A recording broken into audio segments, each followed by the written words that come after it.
78ನೇ ಗಾಂಧೀಜಿ ಪುಣ್ಯಸ್ಮರಣೆ. ಸರ್ಕಾರಿ ಕಿರಿಯ ಪ್ರಾಥಮಿಕ ಶಾಲೆ ಮುಳ್ಳೂರಿನಲ್ಲಿ ಭಾವನಾತ್ಮಕ ಆಚರಣೆ.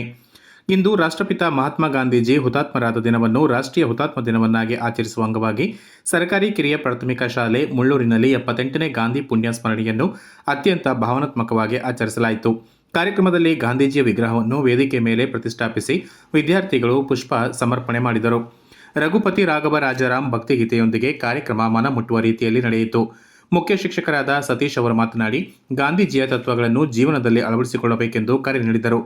ಅಹಿಂಸೆಯ ಮೂಲಕ ಇಡೀ ಜಗತ್ತಿಗೆ ಸ್ವಾತಂತ್ರ್ಯದ ಸಂದೇಶ ನೀಡಿದ ಏಕೈಕ ಮಹಾನ್ ವ್ಯಕ್ತಿ ಗಾಂಧೀಜಿಯವರು ಎಂದು ತಿಳಿಸಿದರು. ವಿದ್ಯಾರ್ಥಿಗಳು ಅವರು ಹಾಕಿಕೊಟ್ಟ ಮಾರ್ಗದರ್ಶನದಲ್ಲಿ ನಡೆಯಬೇಕೆಂದು ಮನವಿ ಮಾಡಿದರು.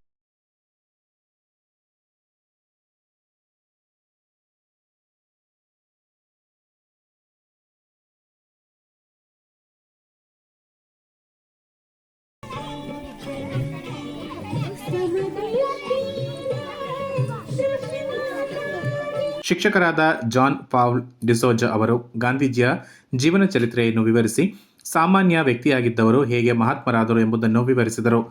ಗಾಂಧೀಜಿಯ ಸರಳತೆ, ಸೇವಾಭಾವ ಹಾಗೂ ಆದರ್ಶಗಳನ್ನು ಅನುಸರಿಸುವಂತೆ ವಿದ್ಯಾರ್ಥಿಗಳಿಗೆ ಸಲಹೆ ನೀಡಿದರು. ಜೊತೆಗೆ ಗಾಂಧೀಜಿ ಜೀವನ ಕುರಿತ ಪುಸ್ತಕಗಳನ್ನು ಓದುವಂತೆ ಕರೆ ನೀಡಿದರು.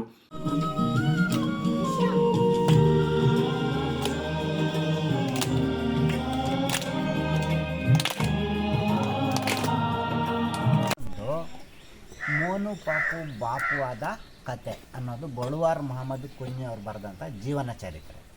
ಆಯಿತಾ, ಈ ಮೋನು ಪಾಪು ಬಾಪು ಆದ ಕತೆ ನಮ್ಮ ಲೈಬ್ರರಿನಲ್ಲಿ ಇದೆ. ಅದು ಎಲ್ಲಿದೆ ಹುಡುಕ್ಬಿಟ್ಟು ಯಾರಿಗೆ ಗಾಂಧಿ ನಿಜವಾಗ್ಲೂ ಇಷ್ಟ ಇದೆಯೋ, ಗಾಂಧಿ ತತ್ವಗಳನ್ನು ಪಾಲಿಸಬೇಕು ಅಂತ ಆಸೆ ಇದೆಯೋ ಅದನ್ನು ಓದಿ ಮಾಡಿ.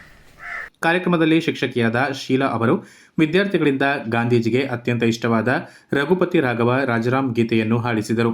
ನಂತರ ವಿದ್ಯಾರ್ಥಿಗಳು 2 ನಿಮಿಷಗಳ ಕಾಲ ಮೌನ ಆಚರಿಸಿ ರಾಷ್ಟ್ರಪಿತನಿಗೆ ಭಾವಪೂರ್ಣ ನಮನ ಸಲ್ಲಿಸಿದರು.